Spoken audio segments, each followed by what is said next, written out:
Un sujet attire votre attention, la sortie du procureur de la cour d'appel lors du procès en appel de Khalifa Sall et de ses co-accusés dans l'affaire de la caisse d'avance de la mairie de Dakar.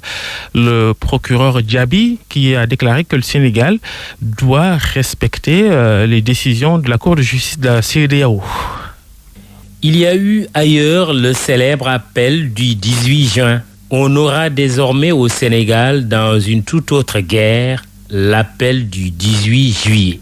Le 18 juillet 2018, date retenue par le président de la cour d'appel, le juge Demba Kandji, pour suite à donner à la décision de la cour de justice de la CEDEAO qui a estimé que les droits du maire de Dakar, droit à l'assistance d'un conseil, droit à la présomption d'innocence, droit à un procès équitable, ont été violés, en plus d'une détention jugée arbitraire pendant une certaine période de la procédure. Toutefois, le maire de Dakar n'a pas gagné sur toute la ligne. Il a été débouté de certaines de ses prétentions. Le juge ouest-africain a rejeté l'argument de la violation de la procédure de levée de l'immunité parlementaire, de même qu'il a considéré que le droit à l'égalité des citoyens devant la loi, le droit à faire appel à des témoins et celui de solliciter une expertise, les droits politiques du prévenu n'ont pas été violés.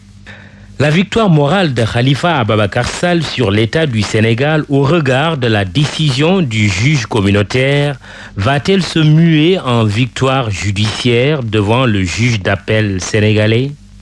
La réquisition du procureur général est de nature à donner de l'espoir au maire de la capitale et à ses partisans.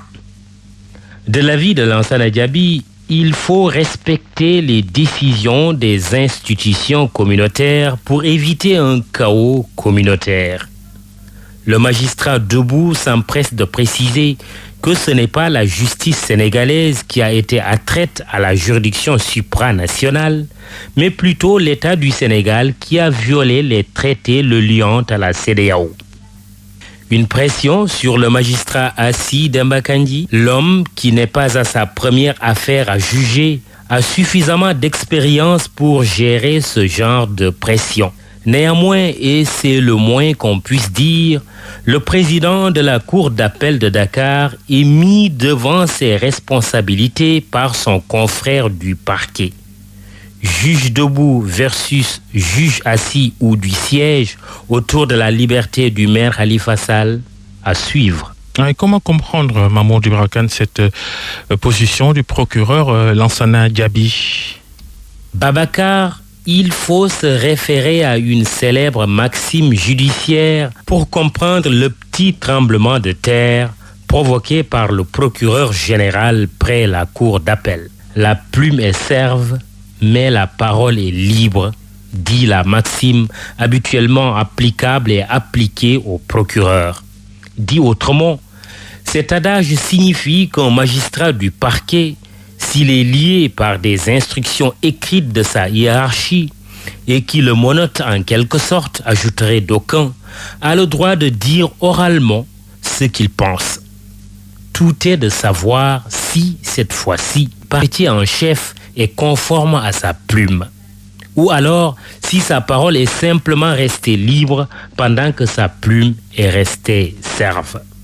On peut même pousser la curiosité plus loin en se demandant si le procureur général ne s'est pas contenté de prendre au mot le ministre de la Justice.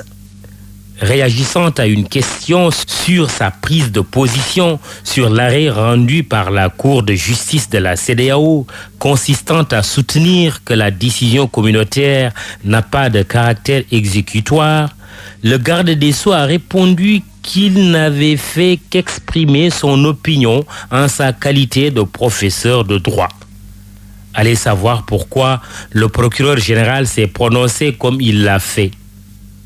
Pour que nul n'en ignore, c'est vrai que les procureurs sont souvent accusés de n'être que des serfs de l'exécutif. Cependant, il faut bien admettre que s'ils ont l'obligation à l'écrit de suivre les instructions de leur hiérarchie, ils peuvent bien s'exprimer à l'audience selon leur conscience.